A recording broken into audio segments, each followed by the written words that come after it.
Welcome to the Triathlon Nutrition Academy podcast, the secret weapon in your ears for triathletes who want to get fitter, faster, stronger, and healthier with evidence-based nutrition.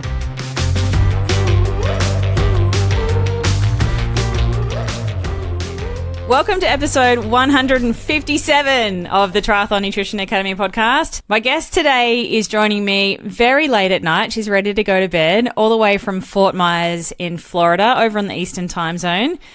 And yes, she has thankfully stayed up late to talk to us tonight because she's having a cracker of a race season. And I wanted to introduce you to Christine. Welcome, Christine. Yeah, thanks so much, Taryn. Yay! So you've just had a smacking race at Ironman 70.3 Wisconsin, and I would love to talk to you about that, but you're also on the road for your very first Ironman at Ironman Florida in a few short weeks, so I would love to talk to you about that as well. Yes, absolutely. So please stay awake. Have you had a coffee? A late day coffee? No. I want to go to bed after this, so no coffee. Yeah. Side note, Christine's not a coffee drinker and wasn't a caffeine user until we got into her. But now she uses it. She's a little bit of a dabbler of the caffeine as an ergogenic aid. So maybe we could talk about that today as well. Yeah, definitely. So before we get into your awesome race performance at your 70.3 and Ironman, how did you find and fall in love with the sport of triathlon right in the beginning? Let's see. I started doing triathlon almost 3 years ago. My first race was December of 2021, and I had been running for 2 years before that. A friend of mine got into running, and then everyone was like, "Oh, running's bad for you. It's bad for your knees. You shouldn't do it, blah, blah, blah." And I'm like, well, I don't really agree with that, but I was like, well, I can do some cross training, and, I know how to swim, and maybe I could bike. And so then it was like, well, why not just do triathlons? And Natural progression. Yeah, absolutely. All is history. I love that. Running's bad, so let's just do 3 sports instead, because that makes way more sense. Absolutely. Yes. Yeah. Much less chance of injury when you've got 3 different things going on. Yeah, totally. And what's your favorite part about being an age group triathlete? I mean, a few things. The triathlon community is awesome. More so, I'd say, than most other sports communities I've been a part of. It's just super welcoming and everyone wants you to join in. It keeps me active and exercising, because otherwise I'd love to just sit on the couch and chill. But when you have a race coming up, you've got to put in the exercise. And I like to eat. And so, when you're doing all the exercise, you can eat more, which is a very nice bonus. Yeah, don't we all love to eat? I don't know many people that don't love eating. It blows my mind when people are like, "Oh, I forgot to eat lunch today." I'm like, you forgot what? I don't understand. I don't understand people like that either. They obviously don't get hungry, but yeah, food for me is so much more than just putting something in the pie hole to tick a box. Like, there is so much emotion and joy and flavor and so much enjoyment from the art and process of eating. Yes, absolutely. I'm just a pickier lover than you, but yeah. Yes, that has been definitely a challenge with working with you on your nutrition, is how picky of an eater are you? You're like, what about this, Christine? And let's try this. And you're like, no, Taryn, I don't like avocado. And no, Taryn, I don't like that. And I'm like, oh my God, your poor mother. Yeah. I mean, I've gotten much better, Taryn. It was rough for her when I was a kid. So, you've got it easy now working with me. Oh, thank God. You do have a very busy life too. You're a physician, you work full time, you're a crazy cat lady, and now instead of training for 1 sport, you're training for 3. Like, how do you fit in all the training and exercise and eating and planning in a really busy life? I mean, you have to have everything scheduled, and sometimes things don't happen, like, oh, I was supposed to do, I don't know, whatever this weekend. Oh, didn't get the whole list done, but like, the house didn't burn down, so oh well, it'll happen next weekend. Progress over perfection, right? And so you're a very clever lady as a physician and somebody that likes the evidence base. Surely you could have figured out how to do nutrition for swim, bike and run yourself. Yes, I would have had some knowledge of what to do, and like, trial and error gets you a whole lot further. But when I was first getting into triathlon and reading online and on Facebook and whatever, and nutrition kept coming up as like a really big thing to think about, and hearing horror stories of people who screwed up their nutrition terribly and were like, oh, that race was miserable. And so, I think I started with the Triathlon Nutrition Academy probably earlier in my triathlon career than most people. I hadn't even been doing triathlons for a year. I hadn't done my first 70.3 when I started with you. That's the perfect time, Christine. Yeah, I mean, I could trial and error a whole bunch of races and screw them up and waste a lot of time and money, or I could just like go to the source and get the information. I mean, it's like, yeah, you can Google what to do for a medical condition and try a bunch of things random people say, or you could just like go to the textbook that says, well, here's what you do, and okay, let's do it. So, yeah, just start with good information from the beginning. Oh, I think that as well. But there are so many people that have been doing triathlon for a long time that have never even thought to get some help with nutrition. So I'm glad that you came in early.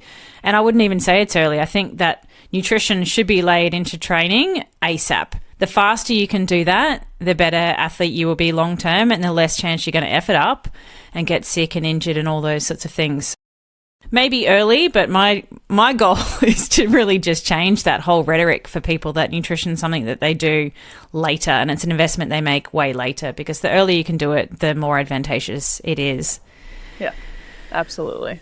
So Ironman 70.3 Wisconsin you did really recently. Yep. What are the sorts of things that you did for your nutrition so that it worked out on the day for you? What did you do in the lead up? How did the day go? Like, give me a race report, because we haven't actually talked about it specifically yet. So yeah, I mean, back like in the spring, probably I started thinking about like what I was going to want to fuel with, and, you know, how many carbs per hour and what products and everything. And then from there on in all my long rides and run, just like testing it out and making sure I was happy with it and wasn't having gut issues, and, you know, figuring out how much and intervals and all of that stuff.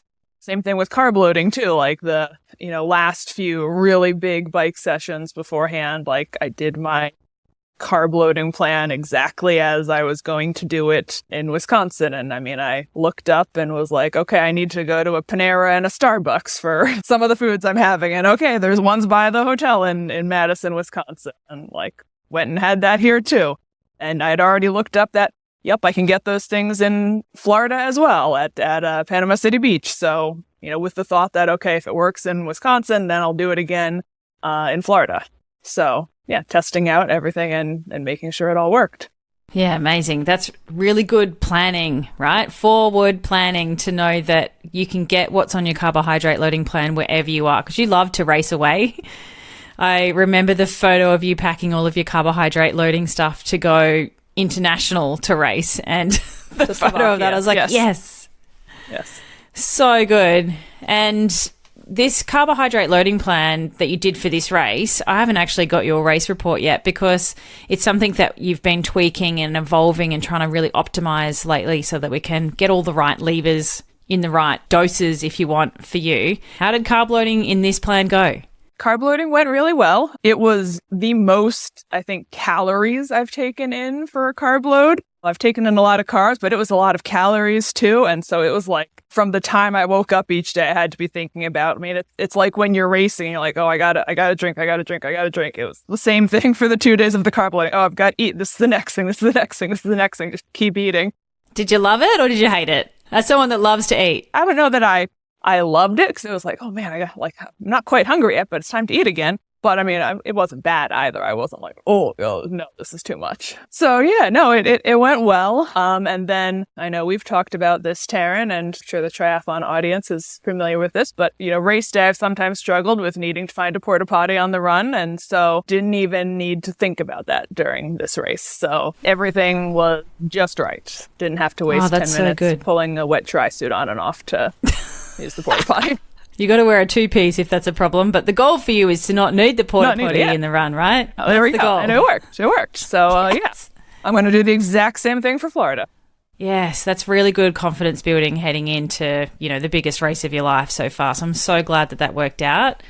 Is there anything that you'd tweak or change in your carb load, or are you going to follow it to the T? No, I'm pretty much going to follow it to the T. Yeah, I mean, like 10 rolls of Smarties, 2 boxes of Nerds, it's like one bottle of Coke. Yeah, it's all very precisely written down. Yeah, amazing. I love that when carb loading, for somebody that loves to eat, and you love sweet things, like you're very much a sweet tooth. Oh, yes. You know, that's a challenge sometimes in day-to-day training, but carb loading, you're like, let her rip, Christine. What is it? Give it to me. We'll do it. Yes. I love kind of that when you allow people to have it, or even in your own mind, you're like, I'm allowed to have this. It's not something that I shouldn't have, so I'm going to eat it and then feel guilty for it. You're like, I'm allowed this and it's on the plan. The dietitian approved it. And then off the back of that, you're like, oh, I actually don't kind of feel like that stuff so much anymore. Give me a big salad. Did you find that happened at all? Yeah, a little bit. And I think especially when you're traveling, even like the day or so before you're in the airport, it's like you're generally not finding nice, healthy food anyway. And so then by the time you get home, you're like, yeah, I'm ready for something a little better. Yeah, nice. And what about the day? 70.3 Wisconsin, how did your actual race go? And that's obviously a preparation race for Ironman. Testing out all of your race strategies on the bike, on the run for that race. Talk to me, how'd that go? And then what are you going to do for Ironman?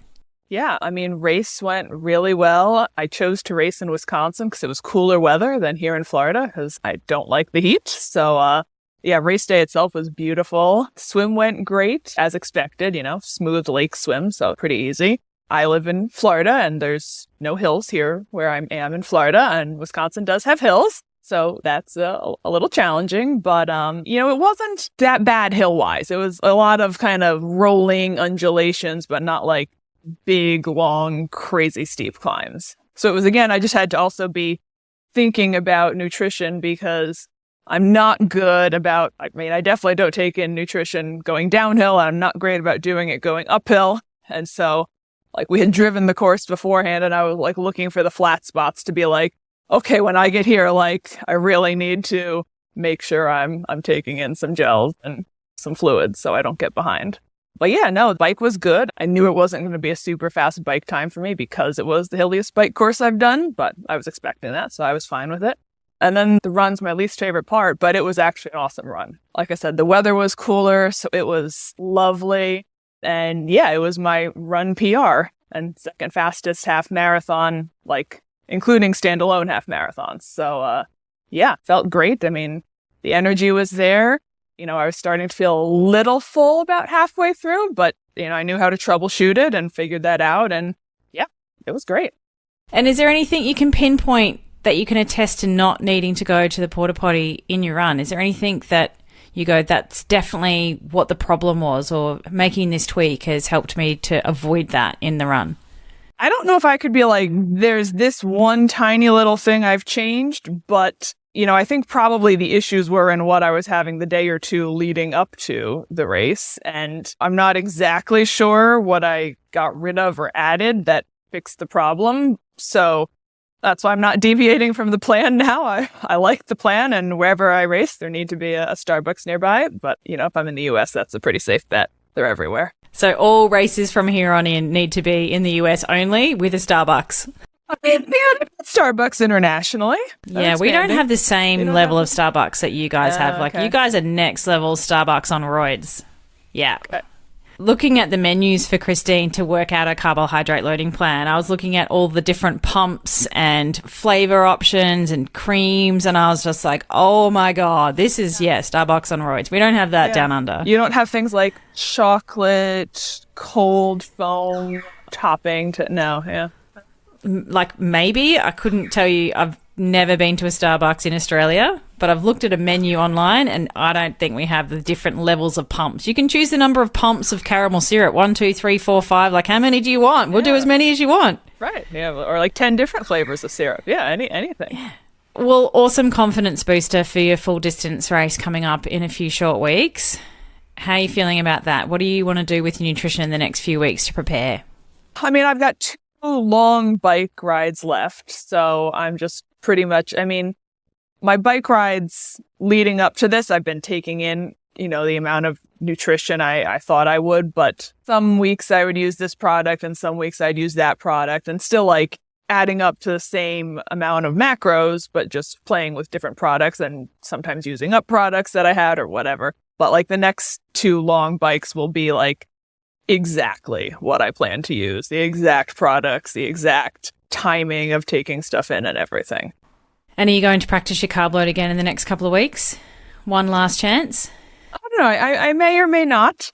It's kind of actually a pain because it'll be like 2 weekdays and then I'd have to like go drive to Starbucks and go drive to Panera or get it delivered to the office and spend extra money on delivery fees. So I don't know. I may or may not, but I felt pretty confident with it. So we'll see. You've only just done it, and for you, like all my athletes are very well prepared for their races. Not sure if you kind of gathered that from talking to Christine, but we don't kind of wing it with whatever is going on in that week. You're like, oh shit, what am I going to race with? Everyone is very well prepared, and you've been building to this event for, well, years, really. Yeah, I mean, this is my first full, so yeah, slowly getting there.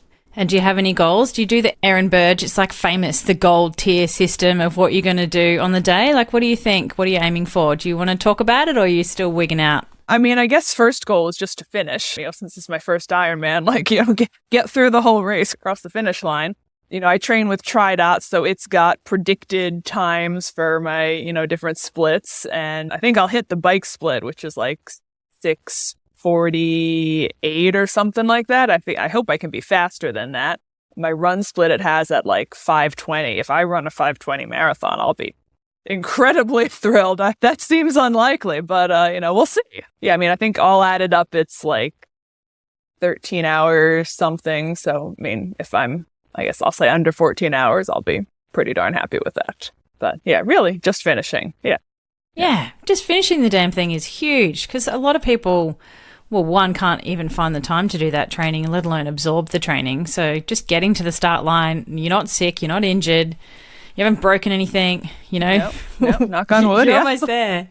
Yeah, I'm so excited for you. I get so nervous when athletes do something big like that. It's your first Ironman. We've been working on nutrition for years now, and I feel like everything that we've done has led to this one day. So I spend the whole day like refreshing the tracker, freaking out if it stops or slows down or something. But I'm so excited to see how you go. You should be sleeping while I'm racing, Taryn, because I start at, 7 a.m. my time. What's that, like 9 p.m. your time? You'll be going to bed. That's okay. I can, when I wake up, refresh the tracker, see how you're going, watch you through the last bit. Gosh, that's slightly demoralizing. Like, wow, you'll have had a whole night's sleep and I'll still be running. That is Ironman 101. Well, I'm excited to see how you go, because you have been working on nutrition with me through the Triathlon Nutrition Academy program for, 2 years, like pretty much to the day. Yeah. A little longer, I think, technically. I think it was a little longer. September 22. Yeah. What's next on the cards? Can we talk about that, or are you not there yet? Like, let me get through this one thing first. But what's the big plan? Like, do you want to go to Kona? Do you want to do more longer distance stuff? Like, do you like 70.3 distance better? We don't know yet. But what do you want to do in 2025? We don't know yet. Yeah, I don't think I'm anywhere near fast enough to go to Kona. I mean, if everyone else drowns on the swim, maybe, but otherwise, no, I don't think that's happening. So 2025 is kind of up in the air. I'm contemplating moving somewhere colder because I hate the heat. So since I'm thinking about that, it's like I can't even think about making concrete plans for races, because I don't want to be like, oh, well, I planned to race here and now I've moved and now that's not a convenient race for me. So are we talking like Canada, like cold? Northeast, yeah. So not quite to Canada. That would mean new doctor licensing and stuff, but close. Because yeah. I mean, the heat and I don't get along very well. Well, you could add Sunny Coast 70.3 to your race plan for 2025. It's not that I wouldn't love to do it. It's just the cost and the time of getting there, Taryn. I've been to Australia and it's beautiful, but it takes like 2 days to get there. That's okay. Well, we'll see how you go through Ironman Florida first. But do you have any preference for distance that you like doing at this point, this early in your triathlon career?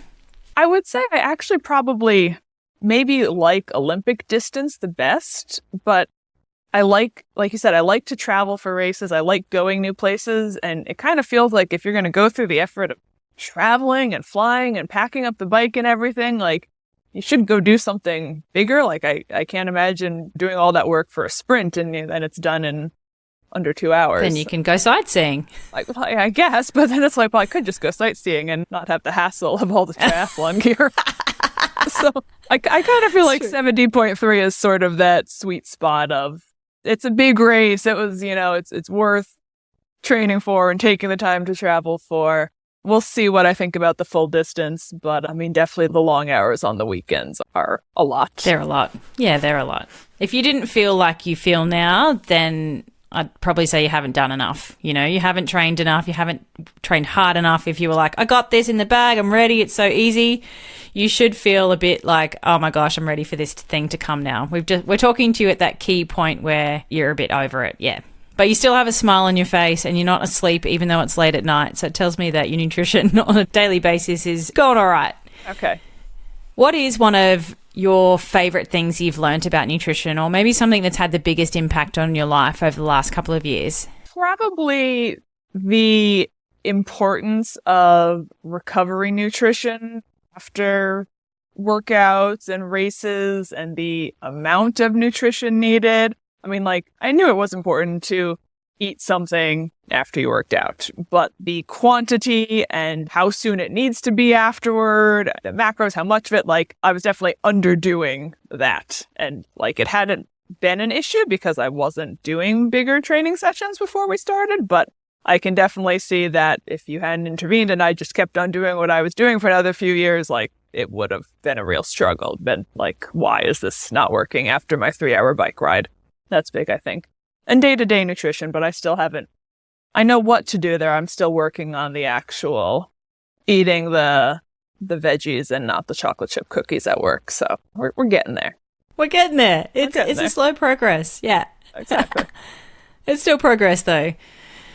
I love that you worked on your nutrition when you did so that you could survive this build to full distance. I think it's probably set you up the best for success, and so you haven't fallen into a hole because, like, just generally you as an eater, you're somebody that loves sweet, is super fussy. No offense. I know you're not offended by that. It's true, yeah. And is somebody that is very commonly, and so many people do this, kind of striving to drop body fat all the time. So there's some sort of deficit sometimes, or trying to be in some sort of calorie restriction. I don't think you would have survived full distance training and racing if you had that way of eating that you had before, or even the mindset around nutrition before, because you would have absolutely fallen into a heap trying to drop some body fat and do full distance training. I just think it's a recipe for disaster. Yes. No, I agree. Absolutely. You know, I'm sure I would have gotten carbs in. They might not have been the best carbs, but I mean, cookies have carbs, pizza has carbs, but the fruits, the veggies, the protein, the other stuff that you should also eat, yeah, that definitely would not have been eating all the stuff I should. Yeah, even though I'm a doctor and I know what I should eat, but, you know, we eat what we like to eat, not what we should eat. Yeah, it's really hard. Eating is way more than just putting macros in and it's filling a pie hole or filling a gap, or I'm hungry, or I'm tired, or I'm really busy and I don't have time to eat. Like, food is like this huge, big melting pot of stuff. It's not just in and out. If you were on a desert island and you could only have one sweet treat, candy thing forever, what would you choose? Well, I mean, if it's a desert island, I'm guessing it's hot. So I'm going to say the thought process. I'm a very logical person, Taryn. I mean, like, I love a warm chocolate chip cookie, but if it's 100 degrees on the island, I don't want that cookie anymore. So Half Baked by Ben & Jerry's. It's a swirl of chocolate chip cookie dough and chocolate fudge brownie ice cream. So wow, got chunks of deep cookie dough, chunks of brownie, in with the chocolate and vanilla ice cream. Oh, good. I love how committed you were to answering that question. Thank you for that. We're asking the hard questions on the TNA podcast. Now, I mean, I'm assuming there's a fridge on this desert island that can keep my ice cream in. Otherwise, I'll have soup. But yeah, that's what I'll go with. You're going to need a freezer. Oh, well, thank you for talking to us on the TNA podcast, Christine. I know it's late. You probably want to go to bed, but now you're probably thinking about ice cream. So apologies in advance for that. I am. There is some in the freezer, but I won't go there. Don't do it. Don't do it. Don't do it. Step away from the freezer. And we're all cheering you on for Ironman Florida in a few short weeks. Maybe we'll get you back on to get your race report for Ironman Florida to see whether you like that distance or not. But yes, I am packing my pants a little bit for you, but also incredibly excited to watch you do your first full distance event. Thanks. I'm super excited too. Yay. Thanks, Christine. Thanks for having me, Taryn.